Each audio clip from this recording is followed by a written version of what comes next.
Meanwhile, investigators continue to uncover some new details about the alleged gunman in the mass shooting in Buffalo. Now, this is a vigil held in our area to remember the victims who were killed in that act of racially motivated hatred. Fox 5's Kayla Mamalak is live in East Harlem at the scene of that vigil with more. Kayla, good morning. Bianca, good morning to you. And yeah, as new details of this investigation unfolds, there isn't much the average person can do except wait and hope that justice is served. And so last night, hundreds of broken hearts gathered here and prayed for exactly that.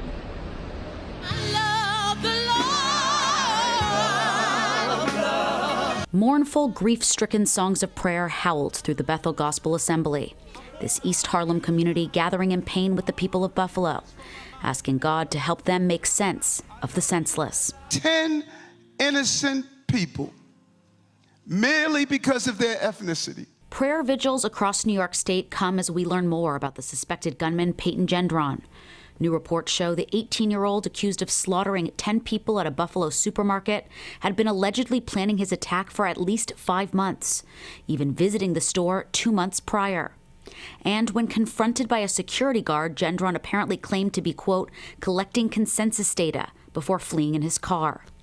The teen then allegedly writing online, in hindsight, that was a close call.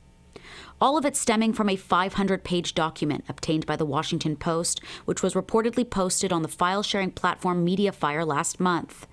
It refers to the top supermarket as Attack Area 1 and notes 2 other locations within Buffalo as areas to, quote, shoot all blacks. His intention was to kill as many blacks as possible.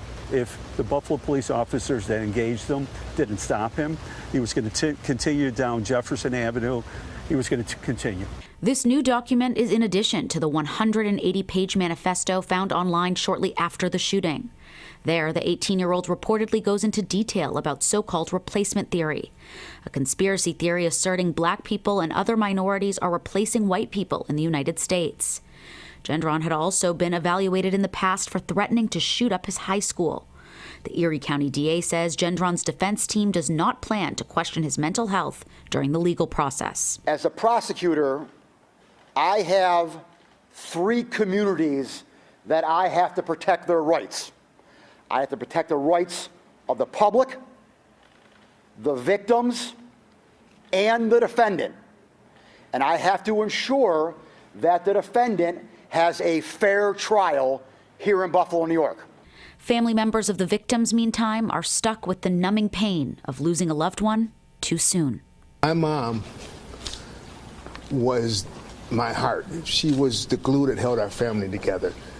She taught us how to love.